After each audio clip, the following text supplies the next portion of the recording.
These are just there all winter. Just checking to see if there's anything, because they hadn't come back out. They came out twice, and this time they did not.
Well, good morning everybody. Danny Wanda back from Pecan Grove. Well, we've had a little bit of a setback, guys. The potatoes we put in the ground either late October, early November. We've done that for years over at Deep South Homestead and hadn't had any problems. Well, that's a sandy soil. We came over here, this is a very heavy soil at this farm. And it's got some sand in it, but it's still heavy. And we did the same thing over here. Well, when the freeze came, the heavy soil holds a lot more moisture.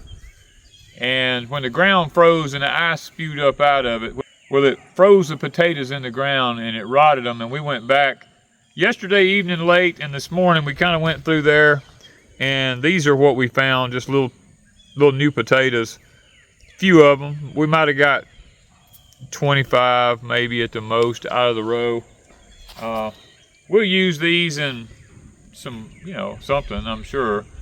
But we're having to replant, and it's kind of a late start for us. It's 1st of March today. March 1st. Wow. We usually have them in by February the 14th and load later.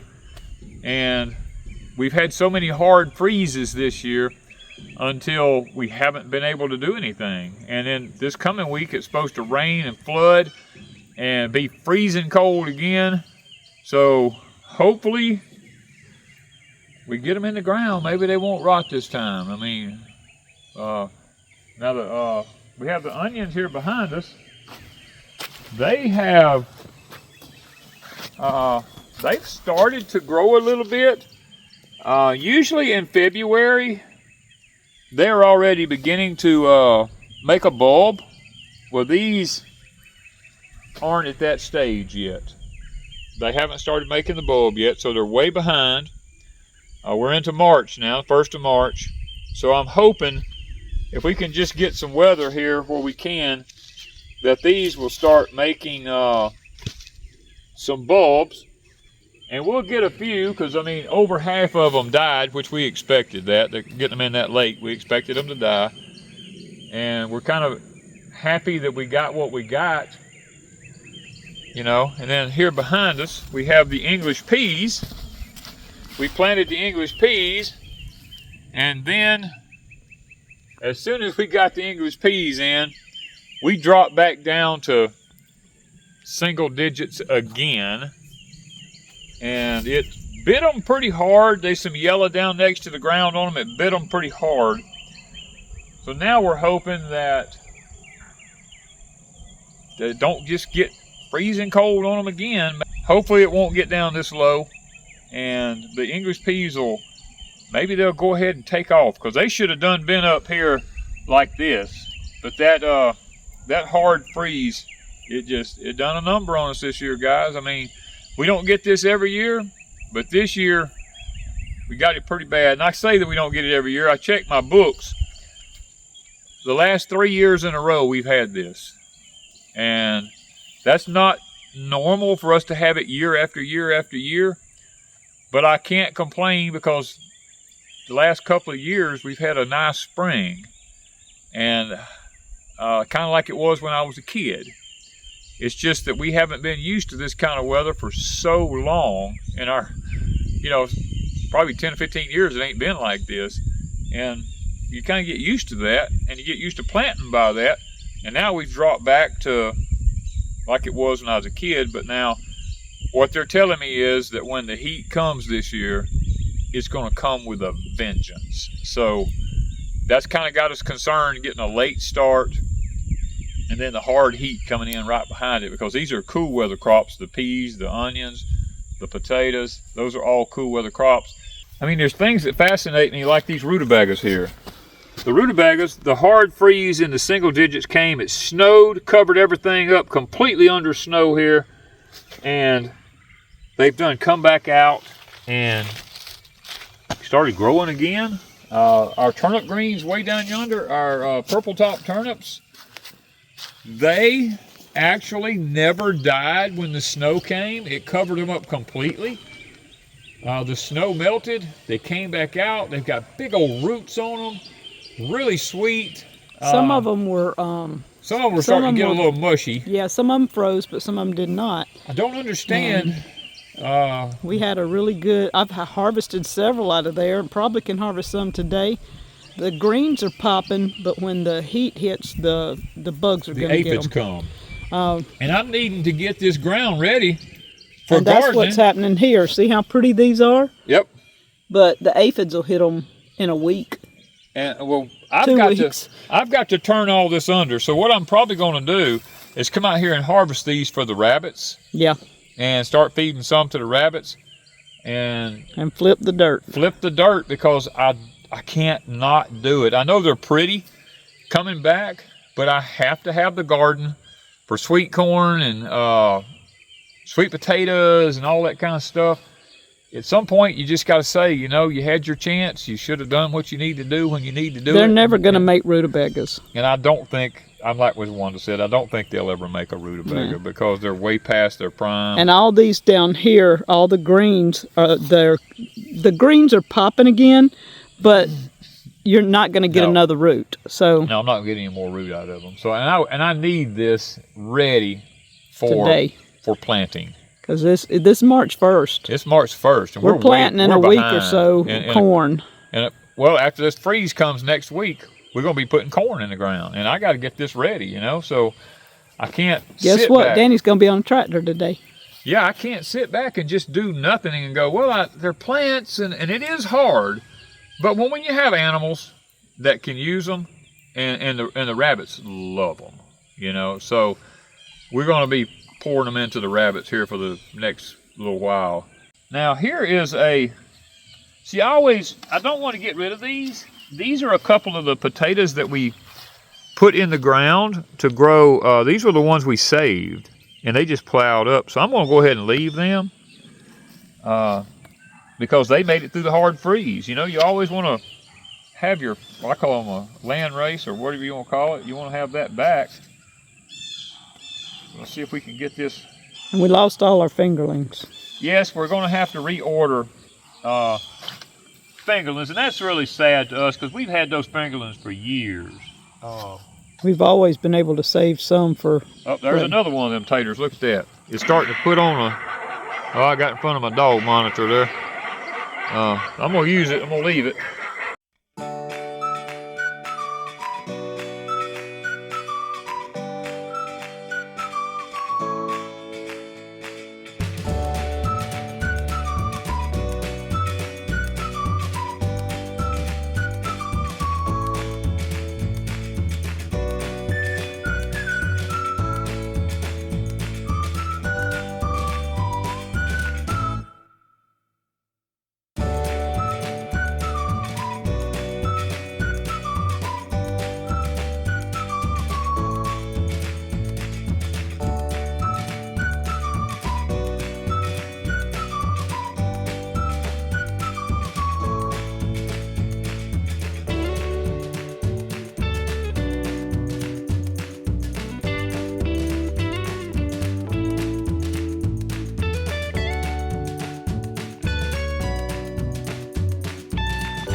We came out here to look at the citrus trailer. It's been sitting out in 80-degree temperature now for 2 or 3 days.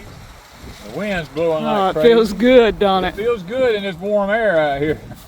But since I put these in the shop through all the cold weather, they're all starting to get ready to put some blooms on here. Everywhere up here, little blooms is popping on. I mean, just loading up. Now, the pomelo hadn't done anything yet, but it's putting on a lot of new growth up there, so that's encouraging. But now look at this dwarf Meyer lemon here. This is improved Meyer lemon, but it's a dwarf. This thing. If it all had lemons that many on it. And we got that freeze coming this coming week. I may have to put this back in the shop. Yeah, it's still on the trailer, but look how many. And then look at this one. Now this is a Calamandan right here, I believe. But look at the little ones. This thing is just loading up. I mean, just... every limb. Well, hold on now. Wait a minute. No, that's not the Calamandan. That is the Owari Satsuma. Oh, does it have that many? Yeah, the Calamandan is up under it. This is it standing way up yonder. That's the Calamandan. The Calamandan's got, look at them. Oh, look at this. They did that in the shop.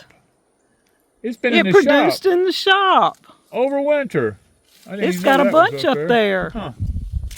I didn't notice that yesterday either. Wow. So we got little Calamandans.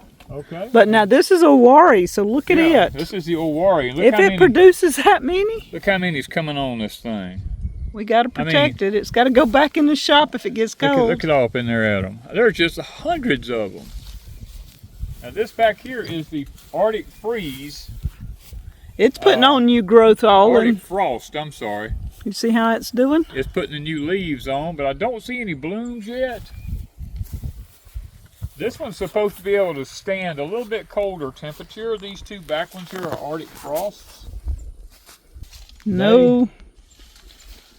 They may do pretty good. New growth, but not blooms yet. No blooms yet. Probably once the new growth gets a little higher up. Now this was an improved Meyer lemon here that died this past winter, but it's come back out from the stock. I'm letting it go because I might be able to graft onto it and get my lemon back. On the other side of the trailer here, this is a new Owari that Mr. Chris picked up for me out of town and brought to me. It's got little ones starting all over it. I mean, all up that thing is this little Satsuma starting, little blooms getting ready to make Satsumas. And then, look at this orange tree. This orange, this thing is just, I'm telling you, they must be 1,000. It must look like I mean, look at this. It looks like there ought to be 1,000. Look how many's on that one. Now, I know they're not all female blooms. Some of them's probably males, but if we just get 10 or 20 off of it, that's amazing. I mean, this is just unreal how many is on here. Each one of them has lots and lots. I mean, look at this. See if I can get my hand where you see it. And then we have, this here is a kumquat in this pot here. Now, this kumquat also has I stuck a Freedom Blackberry in it a year or so ago, and it has just kept on growing and growing. It's just done wrapped itself all up in these trees up here. The kumquat will probably... It's got little ones starting, isn't it? It's starting to bloom right there. I see. Well, you know what? I bet it had blooms on it and the freeze got it. Yeah. Yeah. So it'll be a while on it. It'll be a little. It'll come on along. But anyway, the citrus trailer seems to be working out. I mean, it's kind of a little bit frustrating because I've needed the trailer a lot of times, but I don't know if I'll just leave this to be a permanent fixture like this instead of taking them off and trying to put them on blocks and all that kind of stuff. I might just leave them in the trailer and just have to buy a new trailer. I knew that one was coming. Because, I mean, this trailer's old. This is an old trailer. This was my daddy's old trailer whenever I was young, and I just kind of went in and I had it repainted. And you've redone the boards, what, 2-3 times? Yeah, I've redone the boards in it several times. Putting treated boards, but in the South, treated boards don't last very long. They usually rot in 2 or 3 years, even though they're treated. So this just might become our citrus trailer permanently? When I was doing landscaping, you know, we had this on here to hold the landscaping, pot and soil and all. We'd go get it by the trailer loads. And it's been used for everything. When I was in the construction business, I had sheetrock. We'd pile sheetrock all up on it and haul it off and put it in my fields and disc it in, you know, for the gypsum. And it's been used for just about everything. And I guess now it's about time to probably retire it. And make it a citrus trailer. Make it a citrus trailer. We got room enough for 2 or 3 more pots on there, I believe. You want to go down and get some more citrus? I might. Now, don't tempt me. Don't tempt me, because I just might do that. The Owari, Satsuma, and the Brown Select, those seem to be the only 2. Now, we have the Arctic Frost back there. We'll see how they do, but the Owari has proven over all the years I've grown it to be the #1. The Brown Select seems to be the #2 for me. I was trying the Arctic Frost just to see how they would work out. They may be more of a little mandarin type instead of a big Satsuma. The Tangelos, Wanda and I had a Tangelo tree when we got married. That thing was huge, but the freeze killed it, and we didn't. And about the only way for us to guarantee citrus year to year is to have somewhere to put it. Yeah, and we have the shop And every year. We can pull it in. As long as you're not using the middle of the shop, we can pull it in during, because we have like 3 or 4 days of really cold and then it's hot again. Yeah, I mean, it's in the south. It's not like it turns cold and stays cold. I mean, it, like Wanda said, it'd be a week at the most. I have to leave it in there, and then I take it out and set it out like I got today. And we got another freeze coming. Was it Tuesday into Wednesday? I think. I'll come hook up to it and pull it back in the shop for a day. Take it right back out. You know, it's just sad that you have to do that, but it's. But look at the rewards. The rewards are astronomical. I mean, all these are just blooming. If all these lemons made, I mean, oh my goodness, that would be worth it right there. But you know, citrus is not the only type of fruits we grow. Let's walk over here and take a look. I just put up another system for something else that we're going to be growing. Well, before we walk over and look at the other thing, I was looking at the loquats as I walked by. You know, the freeze got all of them. They didn't none of them make it. It got every one of them. I mean, that was sad because this was the best year we ever had. The tree itself is okay. We just tree's fine. It's lost the blooms. On a lot of new growth there. Now I don't know if it will actually bloom out again before summer's over and us possibly get a few loquats. I don't know how to. I've never grown them enough to know the blooming cycle on them. So it seems like every year when it blooms, it's in the fall. And it goes into the winter time, and we have a hard winter, and it gets rid of it. So we shall see. All the trees are looking awesome, but it's just that the blooms got it. This one here, I think, took it harder than any of the other This is one that had the ice in the top. Yeah, this is one that had all the ice on it. We just come by here every day, and anything that's dead, we just kind of jerk it off and get rid of it. And you can see the new growth starting to pop out in the top. So I think it's going to be fine. I think it'll recover. Well, guys, out here, I went ahead and I constructed another trellis system down through here, just like this one. This one has worked out really good. The vines I was noticing are just now starting to put on some little buds and start getting ready to pop. Here, probably in the next couple of weeks, this thing will probably have a few little green leaves on it. And then the high tunnel, it's usually done leafed out. But when you put them out in an opening like this here, how is that going to work with these? Is it going to strangle your plant? Once these put the trindles on and wrap around the pipes, you're going to cut I'm going to those come off. back and cut all them off. Okay, just a question. Yeah, that was my plan. And then someone asked in one of our things, says, if these do and they don't become seedless and they don't have no seeds in them, how am I going to get them into the ground? Well, all I'll do is I'll come in here and just cut those loose. See, these vines will slide on this wire. And when they get the trindles on them, I'll just clip some of the trindles off and I'll slide it down because I only got to go down 16 inches. This here will actually be down to here maybe. It won't take much. If I have to, I'll just cut the pot off of it and dig around it and just let it fall down in the hole. But I'm looking forward to getting to seeing how the grapes turn out, if they have seeds in them. Because I've taken out all the muscadine vines that's anywhere even near here. And these are the ones that I bought at Walmart. These are the marquee, just like these. And this one has been in the high tunnel. It has started popping up, and it's got trundles already starting on it right here. I'm going to start training. It's got 2 of them here coming out on it. I'm going to start training this one to come up here and this one to come on up here and go on across. This is what I'm kind of leaning toward. Now I got to pull this one a little bit closer to the pipe right there, and I'll have it in position.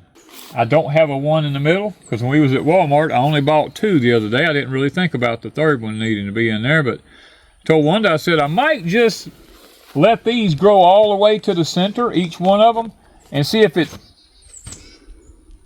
the grapes are any less than what's on this other side. And if it's not, then I won't buy another one. I'll just leave it, you know, like it is. Well, guys, we've harvested all of our cabbage. We got 1 cabbage left down yonder.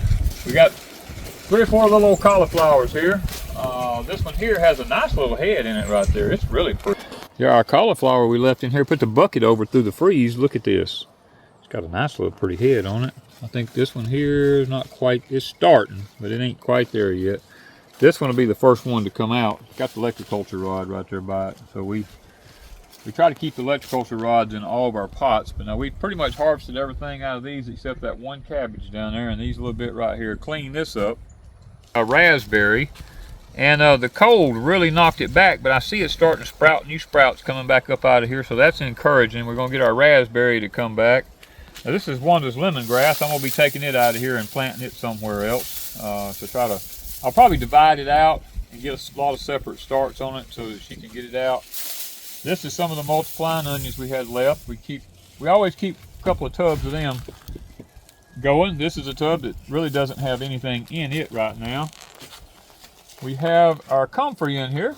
The freeze kind of knocked it back pretty bad, but it's coming back out. And this one is too. Of course, we always have we throw a few garlics in every so often, just because. And then the Freedom Blackberry here got knocked back pretty hard by the cold, but it looks like it's about ready to make a comeback. Now, what I plan on doing is I plan on coming in here and bending me a cattle panel over all this right here and letting that Freedom Blackberry run up on that cattle panel in here and see how that works right here at the very end of this. I think it's going to be all right. Okay, I added 3 more rows of containers here onto the container garden out here because I had all these pots just sitting everywhere. Mr. Chris helped me kind of get some of them lined out here. We've got to put a lot of soil in them because we didn't have enough soil for everything. We got to get a load of potting soil to try to get everything filled up.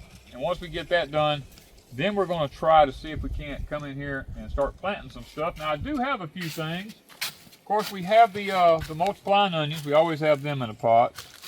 This here at Deep South Homestead, we had a old-fashioned wild plum. Now them things will take a place over. They just run out and just keep coming up and keep coming up. So we went and dug up a couple of sprouts and brought them over here, and I said, you know what, I'm going to put them in pots because they're so invasive if you just plant them out. And I'm going to let them grow and see if they'll make anything in pots because they grow so fast. And I'm hoping that down here on the end, maybe I can, you know, if we get them growing in pots, I might can take the pots and move them off of here and put them somewhere else. But right here, I'll know to keep them watered.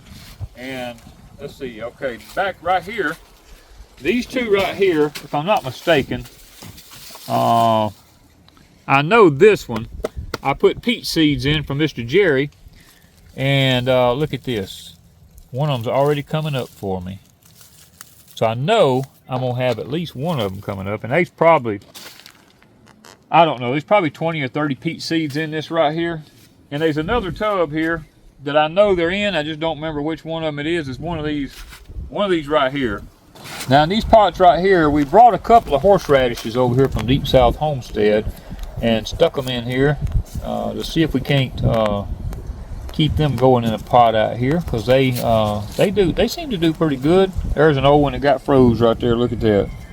And this here, I've been doing a lot of research on figs. I've grown figs my whole life, but I've actually watched people grow fig trees up to this big around in mineral tubs, and they said that a fig tree is a lot like a bonsai tree.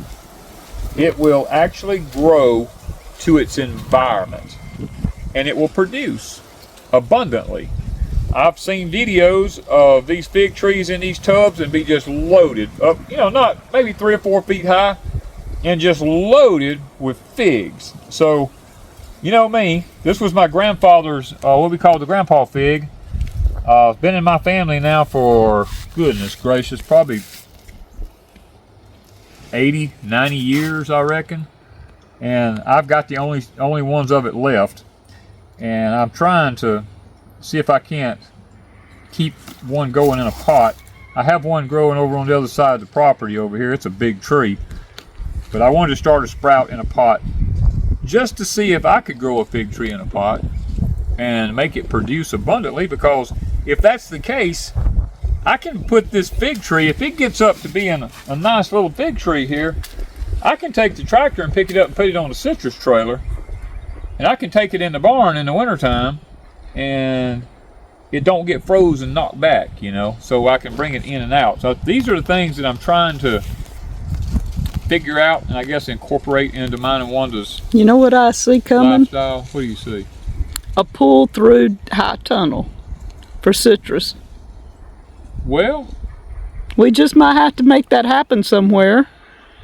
Fix it where it's already got a cover, a heavy-duty cover for wintertime. I have the cover. We have the cover, and we make a high tunnel for pull-through I have the citrus. shade cloth, and I have the white cover to keep it from the heavy-duty white cover to go over it for wintertime. And I have a 24 by 36 set of plastic for the end walls and for the whole high tunnel.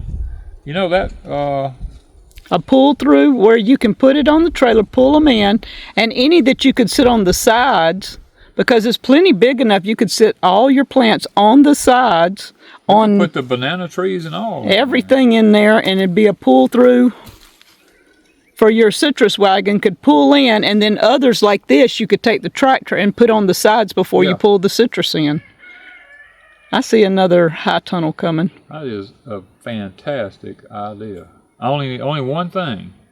Where are we gonna put it? 40 acres and we ain't got nowhere to put it, right? Well, 2 things then. I got to figure out where I'd put it, and secondly is who's going to put it up for me, because I'm getting old. You know? We just might have to broach Grower Solutions and see what we can have coming. Oh man, I might have to. Oh, that is good for a high tunnel, yeah. That is a great idea for a high tunnel, because you can drive right in it and drive right out the other way. I build them. Yeah. You can drive right through them and come out the other side on them. And so with the tractor, you can pull them in and line them up on the sides, and then have your pull-in trailer. Perfect for that. The trailer's almost 8 feet wide, and it being a 24-foot wide, you'd have room for each side. You'd have room on each side just for the pots, and the trailer's 16 feet long, and you got 18, 19, 20 with the tongue, and a 24-foot or 36-foot high tunnel. I could probably go with a 24 by 24. I was thinking you go smaller. I go 24 by 24. Still use what we have. Yeah. The plastic will still work. The shade cloth will still work. Shade cloth will still work. That's project for the future. Might be another project. Guys, that's how things happen here at Pecan Grove. We get down and we get to thinking and we get to talking, and the next thing you know, we brainstorm something and life makes a 90-degree turn and we're off in another direction. Thank you guys from Pecan Grove.